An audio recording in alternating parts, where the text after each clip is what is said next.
मैं भगवान को नहीं मानता। आप इन भगवान के बनाए नियमों से बच नहीं सकते। कर्म विधान अटल है। और रात को घर आके कहो, तेरा तुझको अर्पण, क्या लागे मेरा। प्रभु सभी कर्म आपको अर्पित। इसलिए अंतिम चिंतन जैसा होगा वैसा उसका अगला जन्म होगा। जो जितनी मात्रा में जिस भाव से मेरे शरण में आता है, मैं भी उसी मात्रा में उसी भाव से उसको फल देता हूँ। कर्म योग मतलब कर्म के साथ साथ भक्ति, और कर्म संन्यास मतलब सब कर्म धर्म छोड़कर भक्ति करना। सुबह धुंध की वजह से सूर्य की किरणें दिखती नहीं है।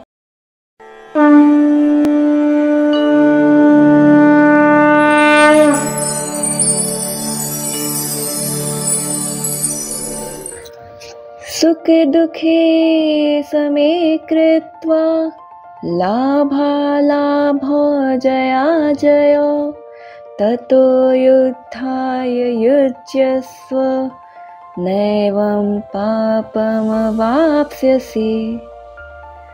कर्तव्यों के पालन हेतु युद्ध करो। युद्ध से मिलने वाले सुख दुख लाभ हानि को समान समझो।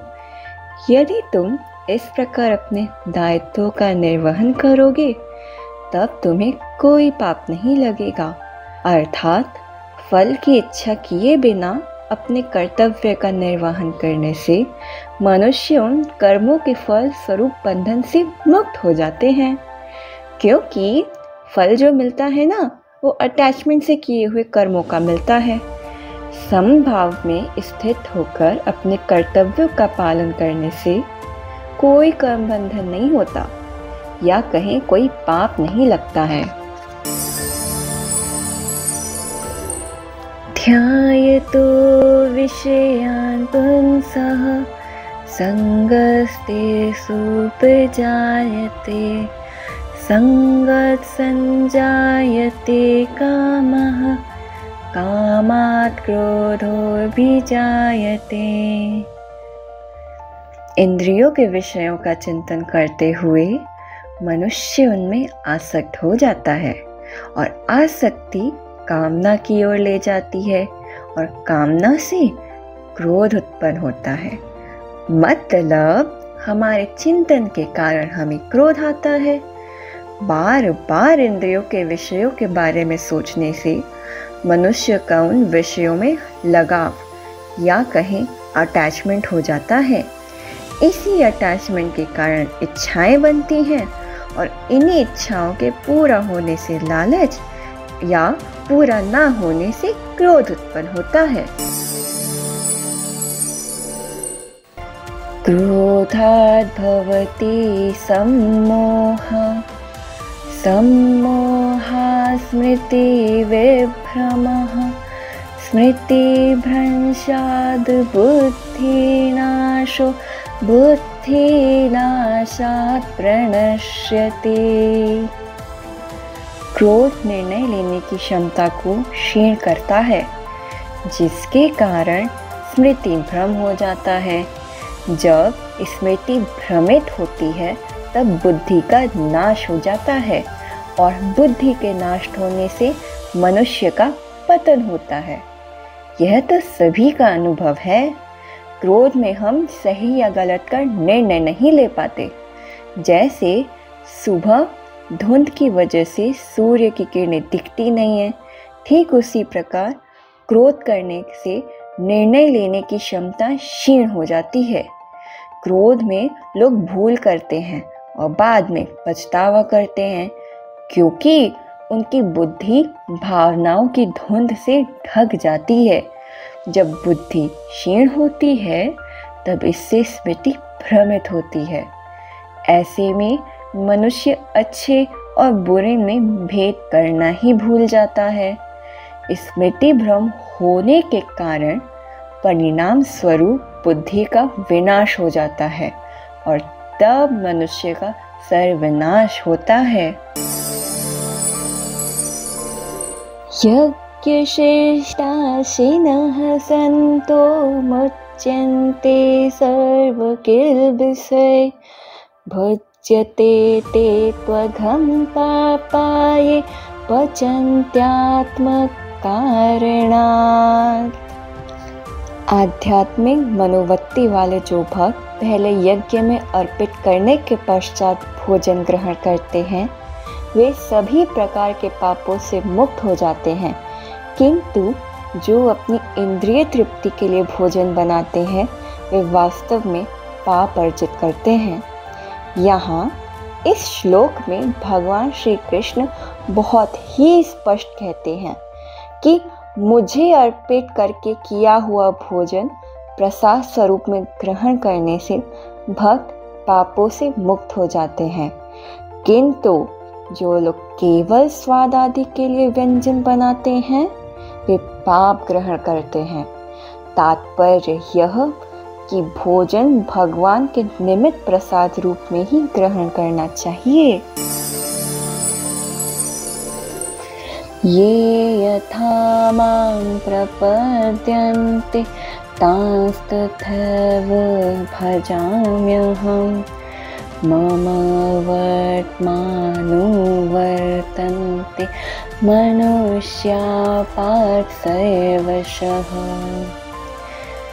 जिस भाव से लोग मेरी शरण ग्रहण करते हैं उसी भाव के अनुरूप मैं उन्हें फल देता हूँ।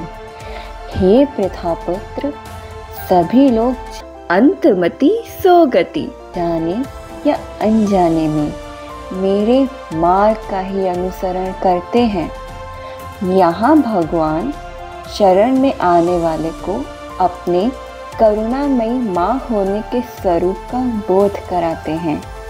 वे कहते हैं जो जितनी मात्रा में जिस भाव से मेरे शरण में आता है मैं भी उसी मात्रा में उसी भाव से उसको फल देता हूँ।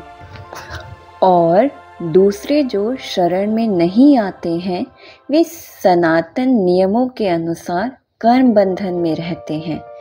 वे चाह कर भी भगवान के बनाए सनातन सिद्धांतों का उल्लंघन नहीं कर सकते। जैसे केवल आपके कहने मात्र से मैं स्वतंत्र हूँ, मैं भगवान को नहीं मानता, आप इन भगवान के बनाए नियमों से बच नहीं सकते। कर्म विधान अटल है। संन्यासः कर्मयोगश्च निःश्रेयसकरावुभौ तयोस्तु कर्म संन्यासात् कर्मयोगो विशेष्यते। परम भगवान ने कहा है कर्म संन्यास और कर्म योग दोनों मार्ग परम लक्ष्य की ओर ले जाते हैं, लेकिन कर्म योग कर्म संन्यास से श्रेष्ठ है। भगवान को पाने के दो मार्ग हैं, कर्म योग और कर्म संन्यास। कर्म योग मतलब कर्म के साथ साथ भक्ति, और कर्म संन्यास मतलब सब कर्म धर्म छोड़कर भक्ति करना। भगवान ने यहाँ कर्म योग को श्रेष्ठ बतलाया है, क्योंकि कर्म योग की नकल करने वाला कम से कम कर्म तो करता है, जबकि कर्म सन्यासी की नकल करने वाला तो बाहर की नकल करता है, कर्म धर्म छोड़ने की, लेकिन भक्ति नहीं करता, इसलिए पतन को प्राप्त होता है। चंचलं हि मनः कृष्ण प्रमाथि बलवद दृढं तस्याहं निग्रहं मन्ये वायुरिव सुदुष्करम्। हे कृष्ण, क्योंकि मन अति चंचल, अशांत, हठी और बलवान है, मुझे वायु की अपेक्षा मन को वश में करना अत्यंत कठिन लगता है। यह श्लोक बहुत इम्पोर्टेंट है, क्योंकि अर्जुन जो सर्वश्रेष्ठ धनुर्धर स्वर्ग की सबसे सुंदर अप्सरा उर्वशी भी उसे विचलित नहीं कर सकी। वह अर्जुन कहता है कि हे श्री कृष्ण, यह मन बहुत ही चंचल है, बदतमीज है। इसे वश में करना असंभव सा प्रतीत होता है, जैसे वायु को मुट्ठी में बंद करना। असंशयं महाबाहो मनो दुर्निग्रहं चलम् अभ्यासेन तु कौन्तेय वैराग्येण च गृह्यते। भगवान श्री कृष्ण ने कहा, हे महाबाहो, कुंती पुत्र, जो तुमने कहा वह सत्य है। मन को नियंत्रित करना वास्तव में कठिन है, किंतु अभ्यास और विरक्ति द्वारा इसे नियंत्रित किया जा सकता है। जैसे ऊपर वाले श्लोक में अर्जुन मन को नियंत्रित करना असंभव सा बतला रहे हैं, वही भगवान भी इस बात को एडमिट करते हैं कि हाँ अर्जुन, निश्चय ही मन को नियंत्रित करना बहुत कठिन है, लेकिन तू यदि दृढ़तापूर्वक अभ्यास करेगा अर्जुन, तो वैराग्य हो ही जाएगा। यह मन नियंत्रण में आ ही जाएगा का मतलब इतना ही है कि मन संसार से हट जाएगा, मन संसार में आसक्त नहीं रहेगा, उसका अटैचमेंट संसार में नहीं रहेगा। यं यं वापि स्मरन् भावं त्यजत्यन्ते कलेवरं तं तमेवैति कौन्तेय सदा तद्भावभावितः।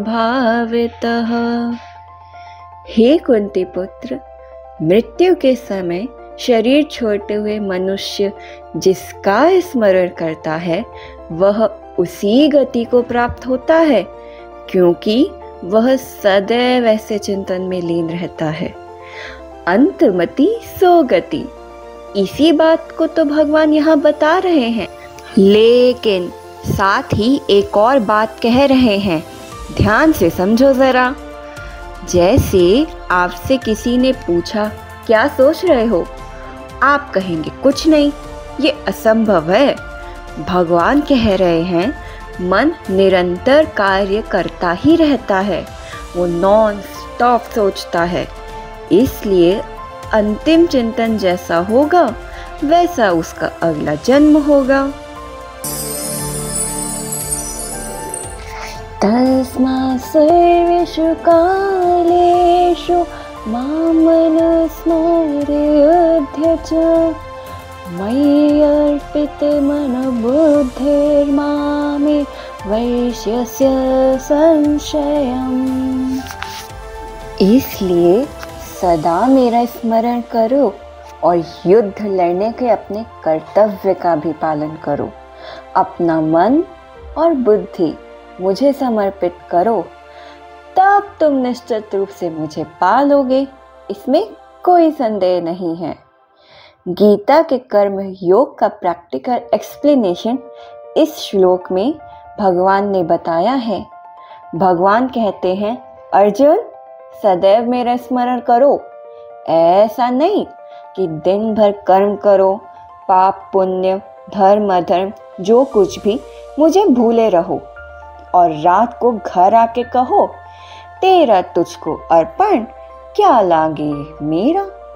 प्रभु सभी कर्म आपको अर्पित, ये मक्कारी नहीं चलेगी। भगवान कहते हैं नित्य निरंतर मेरा स्मरण करो और कर्म भी करो। मन से मेरा स्मरण करो, बुद्धि से मेरे अकॉर्डिंग डिसीजन लो। मेरे बताए गए निश्चय के विपरीत संकल्प मत करो। मन एवं बुद्धि दोनों मुझे समर्पित करके मतलब मेरे अकॉर्डिंग गवर्न करो, तब निश्चित तुम मुझे प्राप्त कर लोगे और इस पे कोई संशय नहीं रहेगा।